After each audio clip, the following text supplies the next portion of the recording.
I'm Lizzie DiSilvestro. I'm thrilled to be exhibiting this month here at the Allie Jensen Memorial Gallery. This is my show, Warm Simplicity, and I'm going to walk you guys through some of the pieces and the inspiration behind my work. I work mostly in acrylic works and abstract paintings.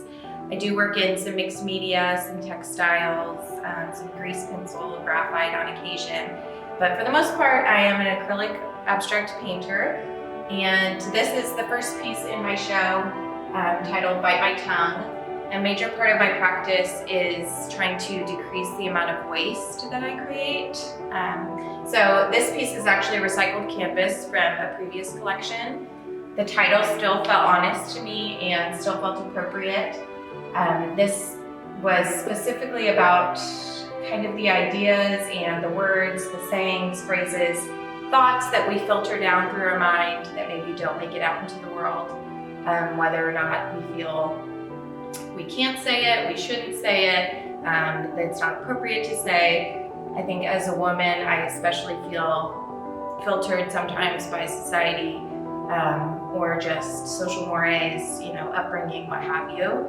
There are many different experiences that impact the way that we speak and treat each other, things like that, so good and bad. Sometimes we filter ourselves, and I think it's really interesting, the idea of what remains in our minds, what bounces around that we don't say.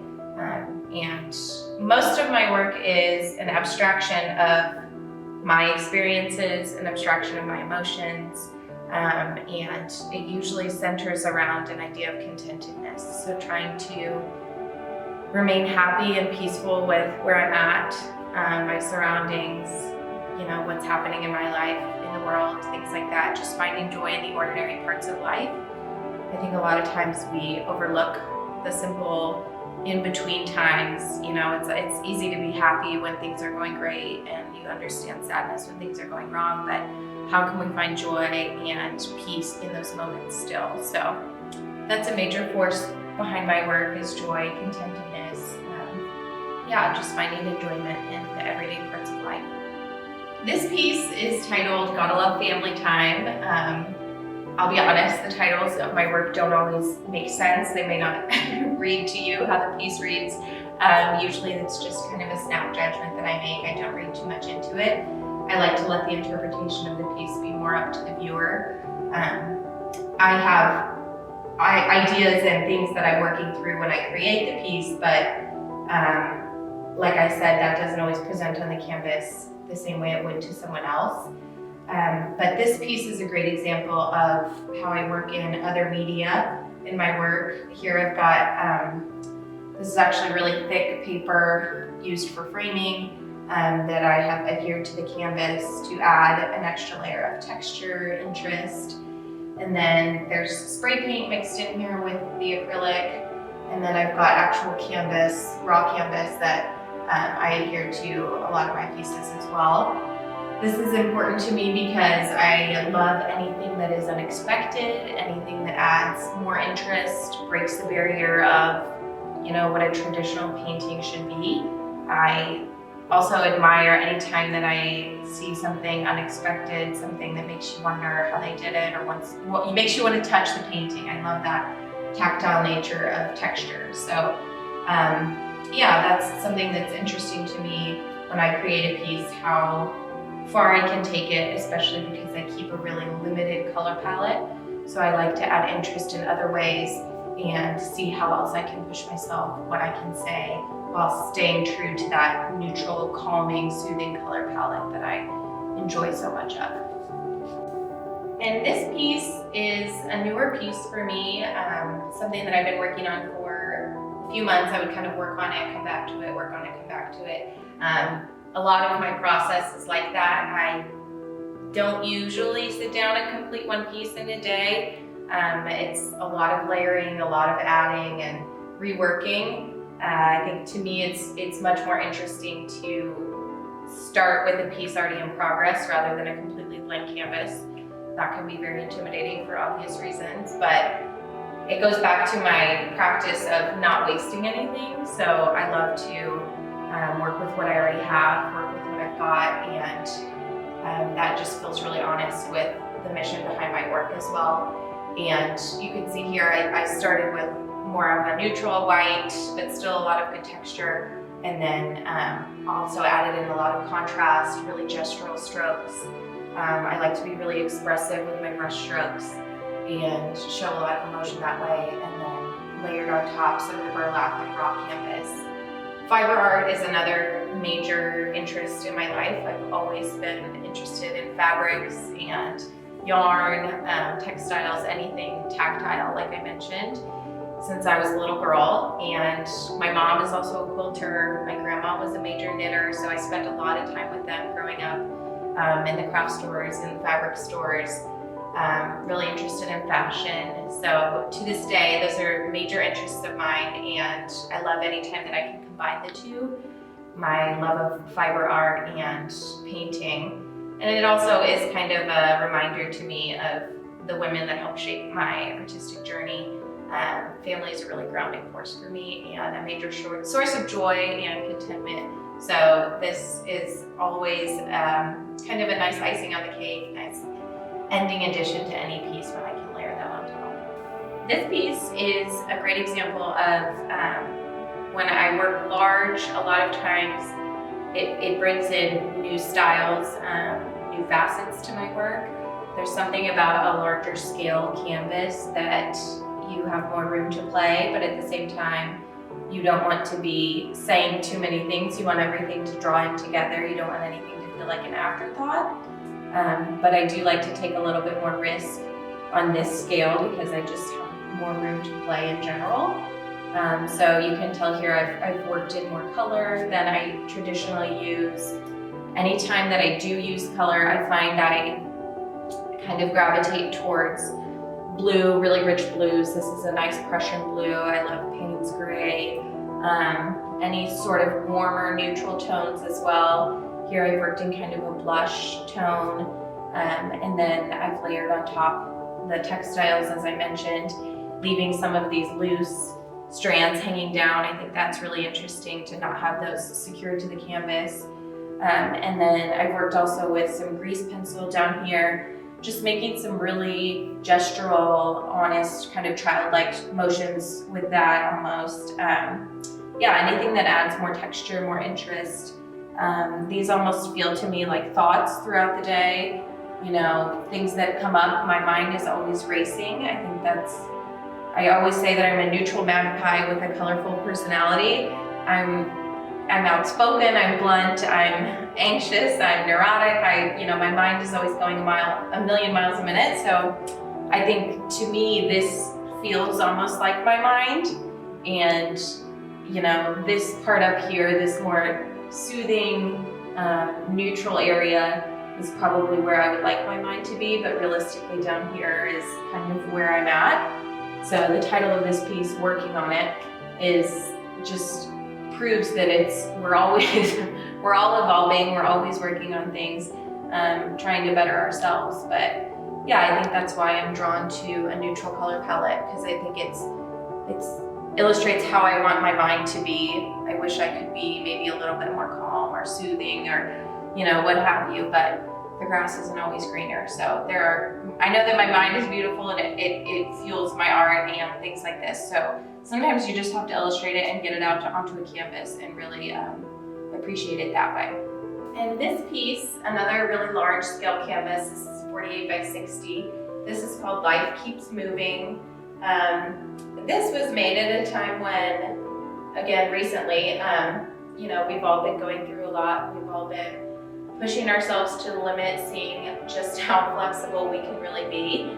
And I think one thing that I've learned during this pandemic is that everything still is going on. Everything else is still going on. I mean, that thought to me can be really relaxing, or it can also be anxiety inducing, but at the end of the day, life does keep moving. So sometimes that's my reminder to not get bogged down in the little things. I also work part-time as a nurse, so I've really had a front row seat to people going through some really difficult times and, still having to deal with work, still having to deal with family. Those things don't stop just because we're sick, those things don't stop just because we're unhappy or stressed for the day. So it's always a good reminder that a healthy dose of perspective can be really grounding, I think, and really healing. So that's kind of what this piece says to me. It can be chaotic, it can be not what you expected, but at the end of the day, you have to find something you like and a reason to keep going. These three pieces here I've curated together because they maybe feel like a little bit of a departure from the rest of my work. Like I mentioned earlier, I don't work much with color, so when I do, that feels kind of new and adventurous to me. But what remains true to my style here is really textured work. I like really thick paint. I like things, like I said, that make you want to touch them, and anything that upon closer inspection provides more interest and unexpected things that you didn't see first go around. So these three pieces, this one was a study of texture, working with that Prussian blue that I love so much, that almost can feel black in some areas, but when it's thinner, you get a lot more of that really rich blue. This is just very interesting to me. At different times of the day, you'll see different colors, different textures in this piece, especially in natural light. And then this piece here, Hoping You Agree, is the title of this piece. And I don't know, this was not at all how I expected this piece to end up, but that's kind of the nature of creation and idea formation. It's not always linear. It doesn't always go where we expect or happen like we would like it to, but I'm thrilled with how it turned out. And then this last piece over here, I love any time that I can juxtapose an antique or a vintage gilt frame like these with something that feels a little bit more modern, raw, harsh. I've worked with a lot more contrast in my recent work, so this piece definitely is a great illustration of that. There's no midtones here, it's all black, white, really harsh, clean, and then big gestural strokes that feel almost chaotic to me. And then I love anytime that I can find a vintage frame to put a piece in, because again, I'm repurposing, reusing, and it's also kind of an homage to whatever was in the frame before. I love that idea.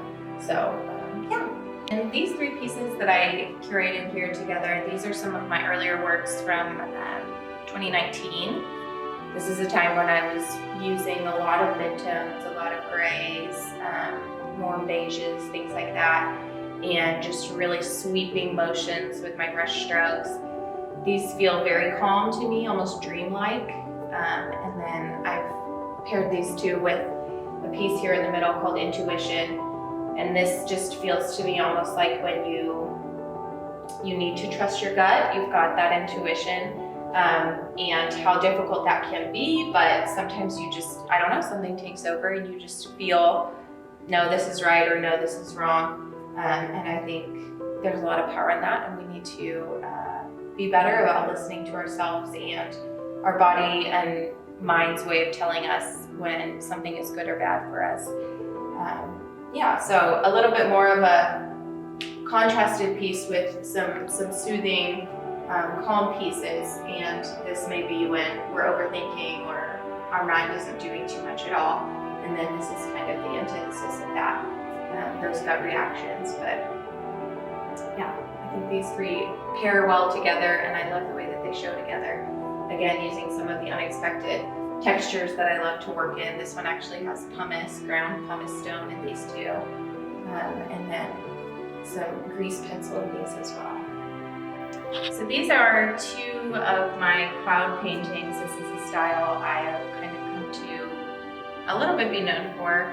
It's something that even if I'm working with different media, I can always come back to this style and this method just to kind of refocus, regroup. It's comfortable, it's soothing, it's beautiful, they're just pleasing and nice to look at. And I think there's absolutely nothing wrong with that in art. I love when my art can say something, but I also love more than anything when my art can make someone just feel at peace, feel happy, feel the things that I'm feeling while I'm creating it.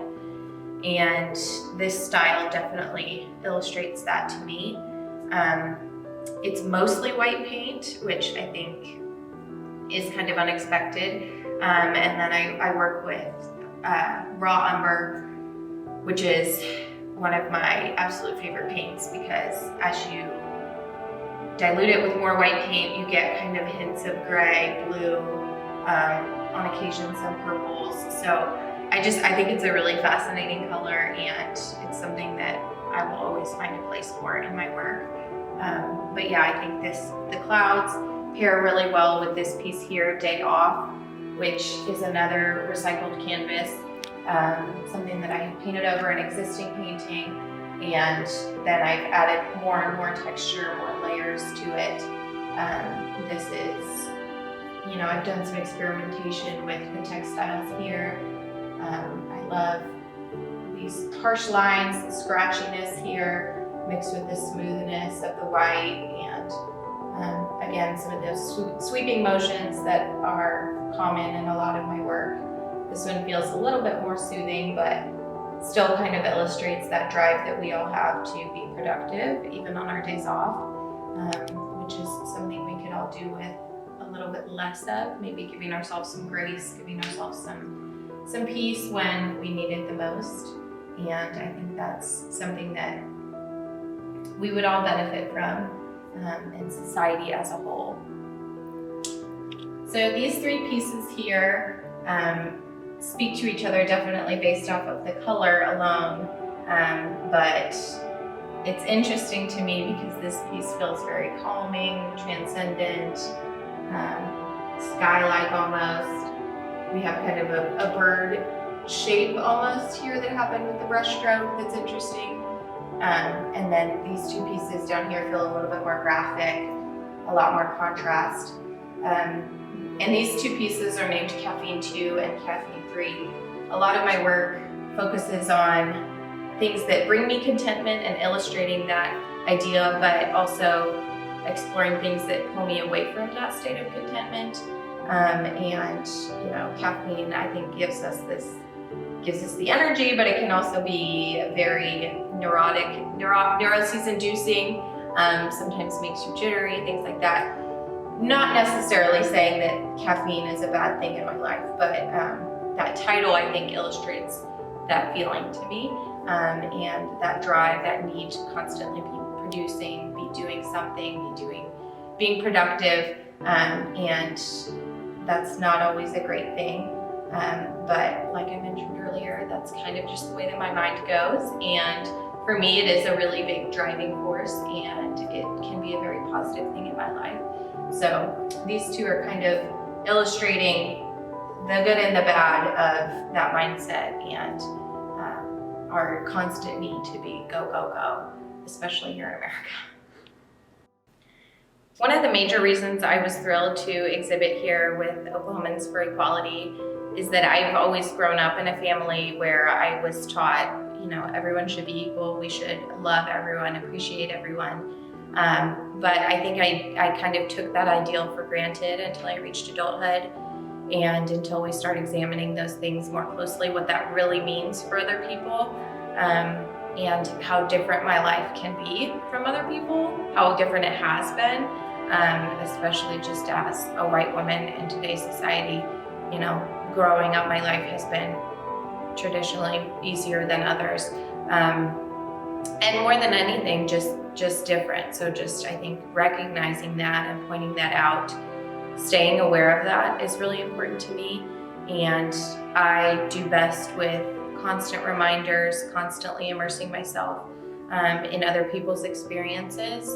And I think that's something really fabulous that they provide here, especially through the newsletter, the teachings, the services they provide. I love that. Anytime I can support something like that and partner with an organization like that, I'm absolutely going to do it. Another major inspiration for my work is the charity work that I do. I donate 10% of my proceeds to a new cause each month. And that's always a great way for me to learn about new issues, learn what's out there, who's doing what work, what I could be helping with, what I could be donating to, donating my time, money, otherwise, things like that. But it's also another great way to constantly check yourself, check your privilege, because whether or not you're a white woman, you've probably been afforded some form of privilege that you're not aware of. So I think it's always not to beat ourselves up, but it's just good to stay aware of circumstances different from ours and the other different beautiful ways people are living, because these things just don't occur to us. We don't know what we don't know. So I just really appreciate Oklahoman's for Equality for everything they're teaching me, and for the opportunity to share my art with them and to show, allyship and beauty into a world that can be sometimes really harsh and difficult.